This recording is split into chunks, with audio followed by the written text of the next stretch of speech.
Ethan Caldwell, a billionaire whose name commanded respect on Wall Street, lived a life of luxury that few could imagine. Yet behind his success lay a loneliness he couldn't escape. The endless meetings, empty parties, and shallow conversations had drained the meaning from his life. One cold Friday evening, tired of the attention that came with his name, he decided to disappear for a night. Dressed in jeans, a hoodie, and a worn baseball cap, he drove his own car for the first time in years, ending up at a small steakhouse in a quiet New Jersey town. The smell of sizzling meat and the chatter of ordinary people filled the air, bringing a strange sense of peace. A waitress named Anna approached with a tired smile, her kindness genuine, despite the fatigue in her eyes. She didn't recognize him, and Ethan found that refreshing. He ordered a medium-rare steak and watched the simplicity of life unfold around him. Families laughing, workers sharing stories.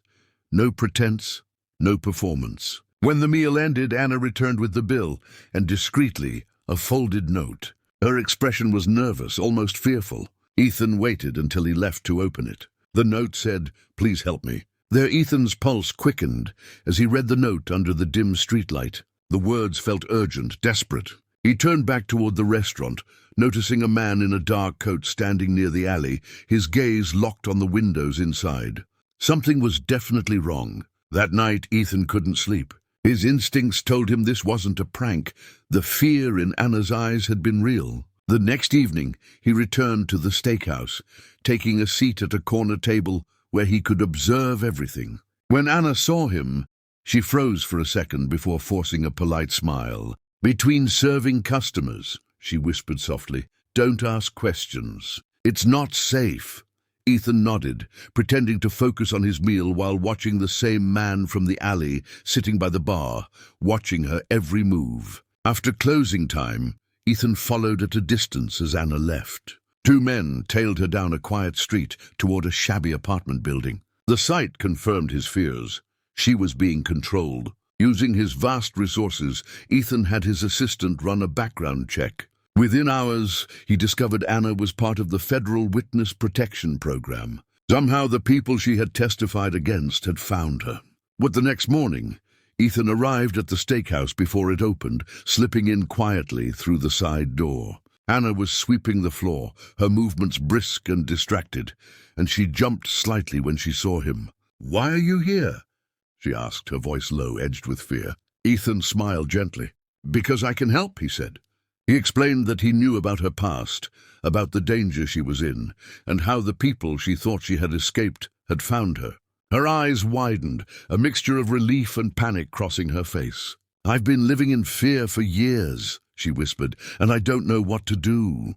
Ethan assured her that she would be safe, that he would make sure no harm came to her. As they spoke, the front door creaked, and one of the men from the previous night appeared, his expression cold and calculating. The tension in the room spiked instantly.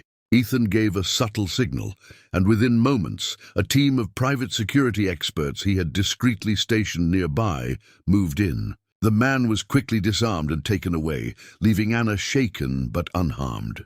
For the first time in years, she allowed herself to breathe freely, realizing that Ethan wasn't just another stranger.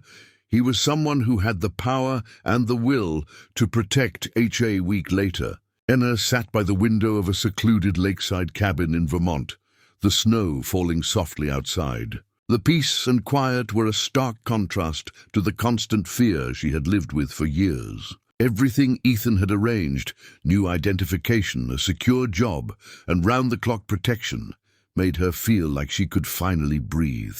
When Ethan arrived that afternoon, carrying groceries and a thermos of coffee, she greeted him with a tentative smile. "Why did you do all this?" she asked softly, her voice tinged with wonder and disbelief. Ethan shrugged lightly, a small smile playing on his lips. "Because sometimes doing the right thing isn't about recognition or reward. It's about helping when it matters most."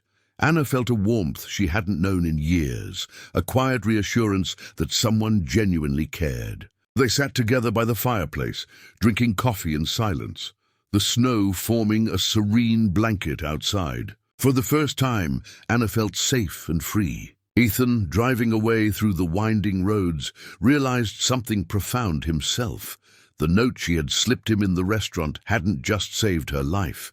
It had changed him. The billionaire who had once lived in isolation had discovered purpose, empathy, and a renewed sense of humanity, all from a simple plea for help, a ching.